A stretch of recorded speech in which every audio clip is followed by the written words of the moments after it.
Horizontes Digitais.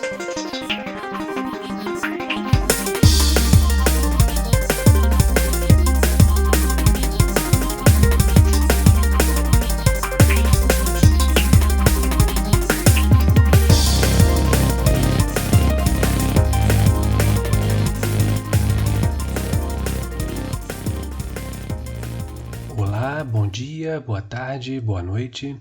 Este é o episódio número 10 do podcast Horizontes Digitais, organizado pelo campus São João de Meriti do Instituto Federal do Rio de Janeiro. Nós procuramos trazer sempre discussões interessantes relacionadas ao universo das tecnologias, analisando seus impactos na vida das pessoas e na sociedade como um todo. Eu sou o professor Gilvan Vilarim. Estou aqui com o meu colega, professor Alberto Alvadia. Alberto, mais uma vez, seu alô inicial. Olá a todos, Gilvan, nossos ouvintes. É um prazer estar com vocês aqui para a gravação de mais um episódio de Horizontes Digitais. Pessoal, hoje nós trouxemos para vocês algumas discussões relacionadas ao filme Gattaca, a Experiência Genética. Um filme de 1997 do diretor Andrew Niccol, que tem feito alguns trabalhos na área da ficção científica, como é o caso do próprio filme Gattaca, e também outros como O Show de Truman, Simone, O Preço do Amanhã e outros trabalhos. Bem, aqui no Brasil o filme tem um subtítulo horroroso, porque ele não trata bem de uma experiência genética, mas sim da engenharia genética e do seu papel na sociedade. É um filme de ficção científica mais cabeça, que se passa num futuro não muito distante, com várias cenas e diálogos interessantes. E você não vai ver carros voando, robôs, coisas assim. É um filme bem legal pela história e pelas provocações que ele traz para todos nós. Bom, qual é o resumo do filme? Nesse futuro já é possível a gente mapear e entender desde o nascimento todas as características genéticas que nós herdamos dos nossos pais. E a medicina também permite alterar e limpar os nossos genes no processo de concepção em laboratório, permitindo que a gente possa escolher a cor dos olhos dos nossos filhos, cor da pele, retirar alguma predisposição para muitas doenças e por aí vai. Inicialmente, um casal decide ter o seu primeiro filho pelas vias normais, digamos assim, contando com um acaso.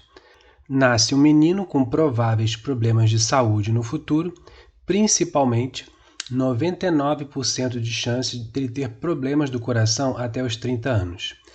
Bom, aí diante dessa situação, o casal prefere ter o segundo filho com o auxílio da medicina e da engenharia genética. E nasce outro menino, dessa vez perfeito, entre aspas, e isso inclusive gera uma rivalidade entre os dois irmãos nos anos seguintes. O drama do filme é que o primeiro menino, o Vincent, ele quer ser astronauta, mas isso é um ideal inalcançável para ele, pois a sociedade o tempo todo faz exames de DNA para identificar o nosso currículo genético, digamos assim. O Vincent sai de casa quando adulto para perseguir o seu sonho, mas a gente percebe que o mundo tem divisões como se fossem castas sociais, onde quem não tem um bom mapa genético não consegue os trabalhos mais nobres. E o tempo todo as pessoas são submetidas a exames de sangue, de urina, para poder comprovar quem são a partir da análise do DNA. Para poder ser astronauta na Gattaca, que é uma empresa de viagens espaciais, a solução de Vincent é trocar de identidade com outro rapaz, o Jerome, que tem uma genética perfeitinha, mas ele é paralítico e ninguém sabe disso. E o Vincent consegue um emprego na Gattaca usando várias artimanhas para ficar o tempo todo fazendo exames usando material genético de Jerome, como o caso de usar fios de cabelo, amostras de sangue. Mas aí um crime acontece dentro da empresa e o disfarce dele fica em risco. E aí o resto do filme você vai ter que assistir para entender a história. Alberto, até onde a gente sabe, já é possível fazer algumas manipulações genéticas nos tempos atuais. E no futuro do filme, existem os chamados válidos, que nasceram com a manipulação genética, e os inválidos, nascidos pelas vias normais. E aí, será que esse futuro do filme está mais perto da gente, com essa possibilidade da limpeza genética e de validação social já no processo de concepção de cada ser humano? Bem, Gilvan, realmente, essa primeira questão que você levanta é bastante interessante, não é? E nos faz realmente aterrissar, né, no presente da humanidade, em que uma série de descobertas, né, cada vez realizadas de forma mais acelerada em relação ao anterior tem acontecido, né, num processo que a gente já tratou aqui no Horizonte Digitais, que remonta principalmente, né, esse período histórico desde a Revolução Industrial, né, que foi se acentuando o domínio da técnica, o domínio do homem sobre a natureza, e que tem nos feito cada vez galgar degraus, muitas vezes inimagináveis, anos antes de sua realização. Nessa semana ainda, se eu não me engano, ontem ou anteontem, nós vimos a ida de um homem, né, de um civil, ao espaço sideral, né, já vislumbrando a abertura em alguns anos desse mercado para que pessoas comuns, né, como nós, ingressem nesse espaço, com trocadilho. Né? O filme suscita vários debates interessantes, né? Debate sobre controle, né, de comportamento, controle genético. Tem o debate sobre previsibilidade versus finitude, né? Ou seja, qual seria o ganho, né, de nós já prevermos de antemão o que irá nos acontecer, qual é o ganho que a humanidade tem, né, na finitude da vida em comparação com uma realidade em que a vida não se extinguisse, como é que se posicionaria o homem diante disso, já que essa é uma questão, né, central da filosofia desde antes da Grécia Antiga.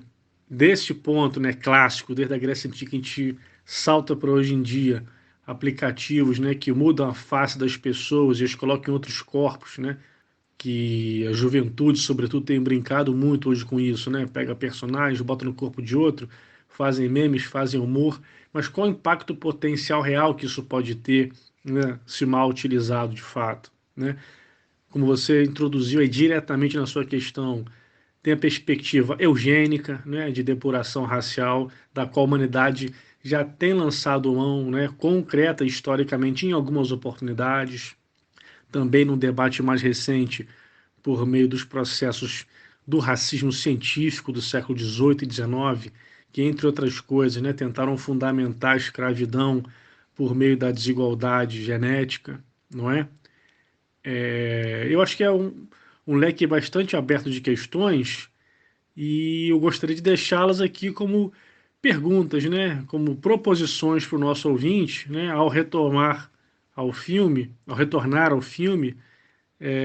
pensar um pouco, né, naquilo que for sendo apresentado à luz dessas frentes de análise, que eu acho que são todas muito férteis, né, para reflexões, né, que a gente possa ter, não só acerca de problemas, né, futuros, né, como você já introduziu, mas sobre as questões que estão presentes hoje e que já trazemos historicamente, né, na filosofia e no próprio história do pensamento humano. Sim, a gente nem pode ter a pretensão de esgotar as ideias do filme apenas aqui no podcast. Realmente, o ouvinte interessado nessa discussão tem que assistir o filme todo para tirar suas próprias conclusões. Mas uma das grandes questões realmente levantadas é justamente a ciência ser usada no futuro a ponto de limpar o DNA de quem ainda nem nasceu somente porque existe uma probabilidade genética de haver algum problema, digamos. E isso também não quer dizer que uma pessoa com um determinado problema não vai ter sucesso ou ser feliz na sua vida. Aliás, você também pode procurar na internet uma cena extra que existe no final do filme, bem interessante, mas que foi retirada da versão final. Deixo ela aqui como curiosidade para o ouvinte. Alberto, uma segunda questão para você. Em uma das cenas, um dos personagens comenta que ninguém liga mais para a sua foto no crachá. O importante são os genes. Isso porque o Jerome e o Vincent, nas fotos, eles nem são tão parecidos assim, mas ninguém está ligando para isso, ninguém percebe isso dentro do filme. é um tipo de desumanidade trazido pela supremacia da genética, não? A segunda questão, ela carrega uma ligação inclusive com o conteúdo sociológico, né, da sociologia brasileira.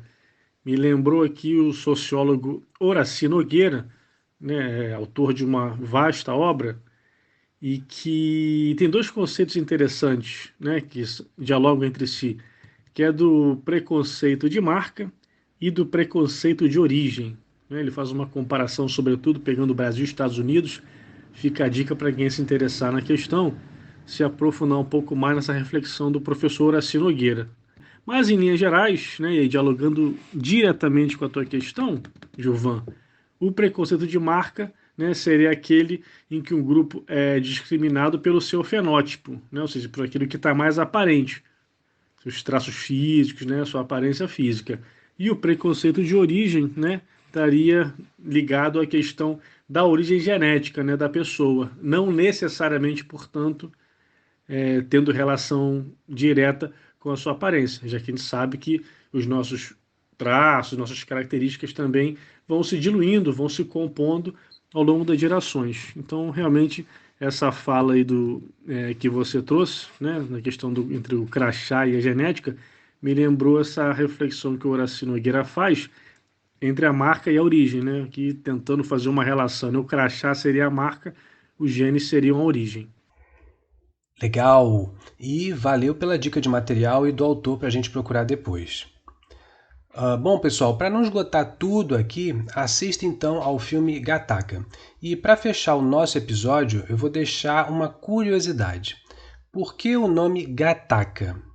É que as letras usadas nesse nome são as mesmas iniciais dos compostos que formam o nosso DNA. A adenina, letra a citosina, letra C, a guanina, que é o G, e a timina, letra T. Então você pode procurar no seu livro de biologia lá do colégio e vai lembrar de tudo isso que a gente mostrou agora para vocês. Alberto, sua despedida de hoje. Aproveitar para agradecer então, mais uma vez, às nossas e aos nossos ouvintes. Agradecer mais uma vez, Giovanni, pela parceria e convidá-los para acompanhar o próximo episódio de Horizontes Digitais, que já vai estar nas plataformas nesse mês de agosto. Um abraço a todas e todas, cuidem-se bem e até breve. É isso aí. Valeu, pessoal. Até o próximo episódio do podcast Horizontes Digitais. Um abraço. Tchau, tchau.